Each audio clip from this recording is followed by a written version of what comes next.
most important rule that we are going to see is the enforcement rule. That we will see it separately. Okay, what is enforcement?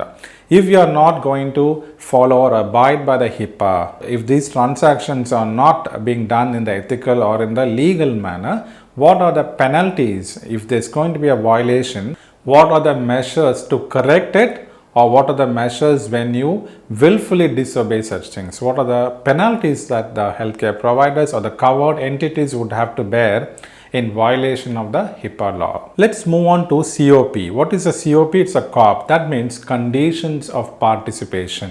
Coming to COP, which is conditions of participation, CMS and several other health plans have certain conditions or criteria that need to be met by the healthcare organizations or the covered entities that are involved in the HIPAA approved transactions.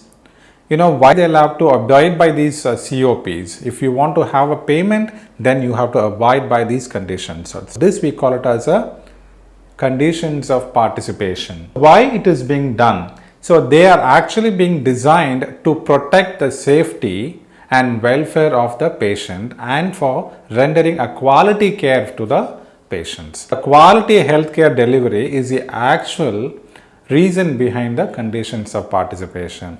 Providers should not engage in some illegal or fraudulent or deviant ways which could offset or which could violate the conditions. Only after the COP is being met, then the providers will be given the reimbursement. Next comes the most important thing called as a minimum necessary standards. What do you mean by that? What is that minimum necessary?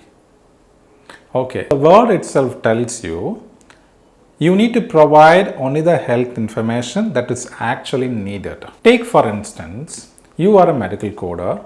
So for you, what is of most concern? Your medical reports, your pathology reports, surgical records, biopsies, a vaccination, prevent, whatever it is. So medical records and of course the demographic details plus insurance details are needed for you, for your coding, right? Does the credit card information is needed for you? It's not needed. So every authorized person who is engaged in this healthcare needs to be given only the actual information that is needed for his discharge of his responsibilities and duties. More than that, you don't have to. Same way, an AR caller doesn't have to go through the medical records. That's not his business because he's not going to understand. If he's able to figure out anything, that is fine. But if he's not going to understand the medical or the core pathological documentation, he needn't have to go through that. He can very well flip the claim to the medical coder. The minimum necessary standards actually state that all the covered entities need to take.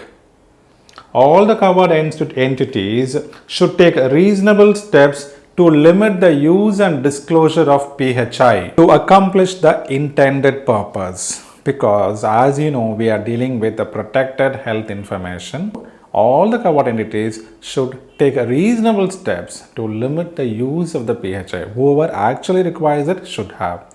Take for instance, now the insurance company is denying a service that is being done on Friday. When the insurance company is denying the service, it can request the medical record for that particular date of service. You should understand not that every time when you are going to submit a claim, the insurance is not going to view every medical record. No, it's not like that.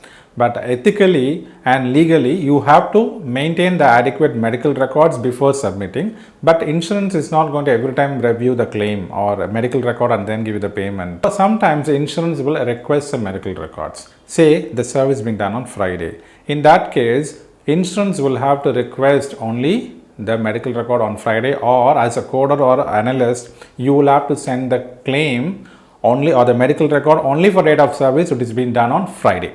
You don't have to send the medical record that is being done prior to Friday, because here what happens, it is again you are going to make use of the minimum necessary standards where a covered entity may not use, disclose or request the entire medical record for a particular purpose unless needed.